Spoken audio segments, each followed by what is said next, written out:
საფერავი. ვაზის ჯიში, რომელმაც ქართული ღვინო მსოფლიოს გააცნო. საფერავი მას სრულიად დამსახურებულად ეწოდება, აფერადებს, რადგან როგორც კანი, ასევე რბილობით შეფერადებული აქვს. ჩემი აზრით, საქართველოში საფერავისგან ყველაზე მუქი ღვინოები მიიღება. საფერავის ღვინის ადგილდასახელებებია მკუზანი, ახაშენი, ფაფრისველი, ახოები, წინანდალი, ქინძმარაული, ზეგანი და ხაშმი. არის კიდევ ერთი კოტეხი, არ მითხრათ მე რატო გამომიტოვეო.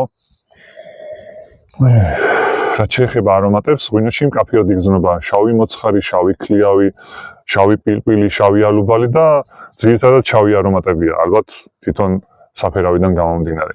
გემოზე მშრალი საფერავი არის სრულსხეულიანი, გამოირჩევა ძლიერი ტანინებით, ზომიერი მჟავიანობით და საკმაოდ ხანგრძლივად გამყოლი გემოს დაბოლოებით.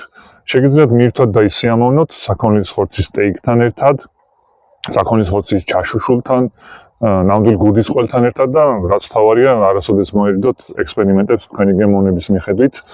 აქ არის ღვინო, ამით ყველა კაი ხალხს გამომარჯოს.